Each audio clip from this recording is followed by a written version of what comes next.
Welcome back to KuirthiyTV. So finally, the parliament is starting to speak up about the presence of the Ugandan troops, UPDF in South Sudan. They have contributed to the insecurity we have in the country. So we were wondering why exactly were they present in the country and who authorized them. Now, some MPs have spoken out, which is strange but promising. So one of the things they have done, so they were responding to a report that was released by the Committee on Peace and Reconciliation and the Committee on Legislation and Justice. They did some assessment between April and June this year to assess the status of the revitalized peace agreement. So some MPs have spoken. So one of them is Matthew Manyuad Mangar. He's from Lake State. He's a member of SPLM-IO. Not surprising, because members of SPLM-IG will not question what the government does. So this is what Matthew says. The presence of Ugandan forces is actually fueling the crisis in South Sudan. We want these Ugandan forces to be sent back to their country. They are also attacking South Sudanese along the borders. If they have declared war on our people, we must take one position and send a clear message to the executive, because the parliament did not approve their deployment. Usually, if there's a presence of foreign troops or the declaration of war, the parliament should always be involved. So, and we know in South Sudan, the president is the authority, the ultimate authority is above the law. So he doesn't really see the need to consult parliament. And basically, he's the one who appoints the members of parliament. So they're not elected. The last time we had an election was in 2010 when we were part of Sudan. So if they disagree with the president, if they criticize the president, he can actually write a decree to send them out of parliament, replace them with someone else. So this is really brave. And maybe because they are from SPLM-IO, they're used to speaking against the government. There's another one, which is very strange. David Yen Bilieth from Jonglei State, and he's surprisingly a member of SPLM, which is SPLM in government. So he's criticized the executive, which is really executive branch, which is led by the president, which is surprising and also promising. This is what David said. He was speaking in parliament. Right Honorable Speaker, we are not against anybody in this country, but we are against the bad laws and malpractices. Yes, this is what we've stressed all the time. When we criticize the leadership, we're not criticizing, we don't hate anyone. We just want them to improve. Because if they improve, then we'll not have any ground to criticize them. So if the president provides services, fixes security, and make sure that the people live in peace and prosperity, I don't think anyone would criticize the president. We criticize, as David says, malpractices. So he goes ahead and says, a huge army from foreign troops came into the country without parliament's consent. That is very bad. It is very important for this parliament to be acknowledged by the executive. We are not a rubber stamp.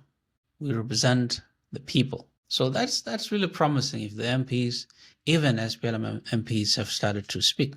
So kudos to them. So then we have Atem Garangde Quick. He's been in parliament for a long time. He was the SPLM chief whip. He was the deputy speaker in Khartoum before South Sudan became independent. So he's a veteran member of the SPLM. So he also spoke against the presence of UPDF troops. He says, so he asks the Minister of Defense to appear in parliament, to speak to the parliament. And he says, they can enlighten us about the presence of the Ugandan army here. Is it part of the implementation of the peace agreement? We have to understand. The Ministry of Interior should also brief us on security developments from January to November. So this is really something that is surprising, but this is really pleasant. This is what MPs should do. As David says, they are not supposed to be just a rubber stamp for the president. When the president says jump, they jump. When the president says do this, they do. So this is something promising, and I think they should speak up more. They should speak up more, because that's what we want. And if the president doesn't do what they say, if he decrees them out, then we'll see that he's decreeing out people who speak on behalf of the people. So this is really good.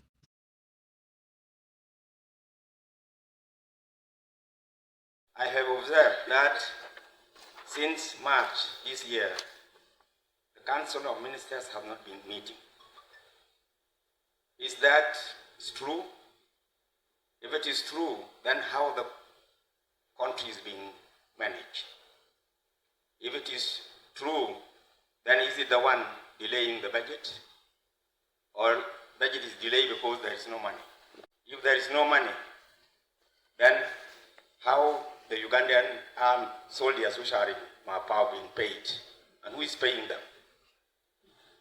And what are they doing there? And for how long will they be there? Thank you.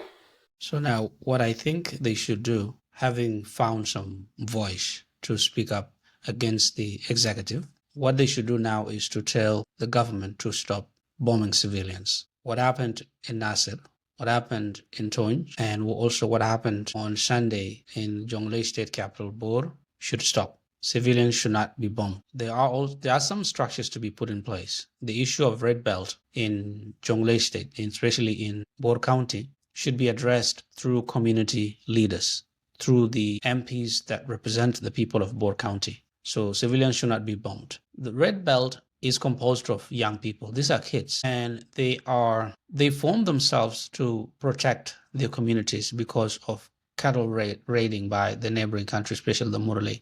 So these are not rebels. So the suspicion that the national security and SSPDF and county officials have of these young people is misleading. So what happened by bombing a civilian restaurant is really, really unbecoming. It's really immoral. So the leadership of Bor County, especially the commissioner, Tany Page, this guy has turned his back on the people. He's answerable to the people who elect them, so we know he's not answerable to the people. And some of the things he's saying are just really sad. He's just throwing these young people under the bus. He's throwing the community, his own community, people of Bor County, under the bus. So this is really sad. He should go back to the people, these young people can listen to the elders, go to the elders, go to community leaders, especially the leader of Bor County, community leader, Dr. Rango, to talk to them.